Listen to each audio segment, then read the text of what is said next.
Yesu ashimwe mwene data, turacyumvarira hamwe ijambo ry'Imana. Imana burya twumva, iyo dusenze twumva, iyo tuyihamagarira twumva. Ntabwo Imana yakanga kutwumva, dutegeye amatwi ku manywa na nijoro, ibiduhanze amaso ku manywa na nijoro. Itari iruhande rwawe waryama nijoro inshishi zikajya mu maso, waryama nijoro wasinzira ntukabe. Ariko ikimenyetso cy'uko Imana idutegeye amatwi, ugutwi k'Uwiteka ntabwo kwapfuye binanirwe kumva, kandi n'ukuboko kwe ntikwaheze binanirwe gukora. Imana irakora amanywa nijoro. Ikimenyetso ni uko ejo byanga ejo bundi bikira. Wowe yirinda ugendane nayo kuri no mu uzabona Imana. Tumeze usenge. Ni Yesaya, igitabo cya Yesaya ibice 59 dore ku murongo wa mbere. Wongeye gusoma twasoma, ari kuvuga ngo dore ukuboko k'Uwiteka ntikwaheze ngo ananirwe gukiza. Dore ukuboko k'Uwiteka ntikwaheze ngo ananirwe gukiza, n'ugutwi kwe ntikwapfuye ngo ananirwe kumva. Burya Imana iratwumva. Igihe wariraga uri mu marira menshi, igihe wari ufite agahinda, burya Imana yarakumva. Imana yari iri gukora. Cya gihe wagize ngo ntiri gukora, yari iri gukora, iri kukuremera ibyo utazi, utarabona n'amaso yawe, ibyo utarabona. Imana iri kubireba. Ihangane we gucika intege, we guterwa ubwoba n'iminsi. Izo nzozi ntizigukange warose nimbi, ubona ubuzima bukakaye bukanganye, ukabona akazi kahagaze. Imana iri gukora, iri mu kazi kose, iri gukora. Wowe turize Imana zawe. Yaravuze ngo ntabaza ndagutabara. Niko yabwiye Yeremiya yarageze mu bihe bikomeye. Yeremiya yarahanuye baramufunga, Yeremiya yarahanuye baramukubita. Yeremiya ntiyemerwa kuko ubuhanuzi bwe ibyo yavugaga byarasohoraga kandi bikaba bitinde bibe, kuko niyo yabwiye Kuro ati Kuro we nzakugenda imbere, nzamenagura ibindizo by'izuba, nonyura mu mazi ntazagutembana, nogera mu muriro ntabwo uzashya, nogera mu migezi yose bizakurwanya n'ibizaguca intege byose, ndi Imana yawe, nzaba ndi kumwe nawe. Niko yabwiye Kuro, kandi Kuro yari umwami w'umunyamahanga, ntiyari muri Isiraheli, niwe mwami w'abana, kuko Imana yari yaramuvuze. Imana ivuga kuri buri wese, ntirobanura ku mutima. Abashaka ubwiza n'icyubahiro no kudapfa, babishakishe gukora ibyiza badacogora, abo ngabo Imana izabitura ubugingo.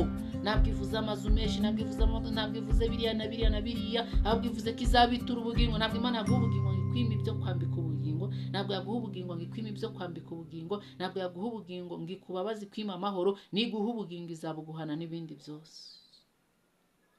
Ngo dore ukuboko k'Uwiteka ntikwaheze ngo inanirwe gukiza, n'ugutwi kwe ntikwapfuye ngo inanirwe kumva. Imana iri mu kazi, iri gukora, iri kurema akazi kawe, iri mu kazi, iri kukarema, iri kurema ubucuruzi, iri kurema umwana mu nda yawe, iri kumurema. Ihangane tuza, nubwo imyaka ibaye imyaka, ihangane iri kurema. Ubwo burwayi bwanze gukira, Imana iri kurema, iri mu kazi, ije kubukuraho, iri kukuremera umuti, iri kuwukora, iri kurema urukingo ku buzima bwawe.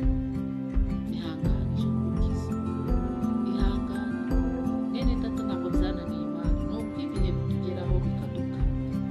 Ndibuka nigeze kurwara uburwayi bwo mu nda buntinda, sinari nzi ibyo kwivuza, sinari nabona n'unjyana. Bene data tuvukana benshi babaga bagiye mu mirimo, buri wese yaciye ukwe, n'undi yagiye ukwe, kubera ko ubuzima budutwaye uko bushaka. Ariko kuko nari niringiye Imana, yarantabaye, irankuza. Nta miti nanyweye, nta n'ibindi, kuko Imana ifite umugambi, irakurinda pe. Urateseka, urazahara, urakena, urasonza, ariko ko Imana igufiteho umugambi, ikakurinda, ikakurwanirira, ikakuba hafi. Ufite ubwoba bw'igihugu, ntacyo uzaba. Wose nga wiringire Imana. Ukuboko kwayo ntabwo kwaheze ngo inanirwe gukora, n'ugutwi ntikwapfuye ngo inanirwe kumva, ahubwo ubwoba bwawe nibwo bwagukanze, nibwo bwaguciye intege, nibwo bagushubije. Humura. Twavuze kuri yo wahise Imana ntiyamurwanira, yishimishaga urupfu, yirirwaga ari gutora inda, yirirwaga ari kwivuruga mu nda. Umugore rero aramucitse, aravuga ngo mbe waretse iyo Mana yawe ukipfira, ubundi kumara iki?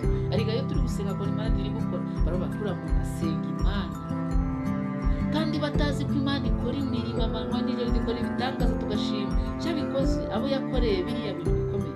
Yakubaka etaje koko, wagendana n'umuntu cyubaka etaje bikava, nawe wakibaza iyo Mana si usenga wirirwa mu rusengero, nta ka etaje, nta modoka, nta moto, nta n'igare, warangiza ugashima ugiye gukora Imana akugiriye neza.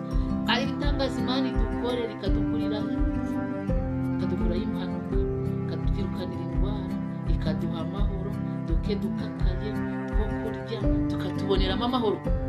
Haleluya, ubona amahoro, gira umugisha. Reka dusenge dushime Imana ngo dore ukuboko kw'Uwiteka ntikwaheze ngo inanirwe gukora cyangwa kugukiza, ngo n'ugutwi kwe ntikwapfuye ngo inanirwe kumva. Imana irumva, igutegera amatwi, iyo usenga urumva, n'iyo uri kurira irumva, aho uri hose irakumva, n'iyo ugenda irakumva, iyo uri mu rugendo irakumva, ubuzima bwawe bwose Imana irabuzi, irabwumva.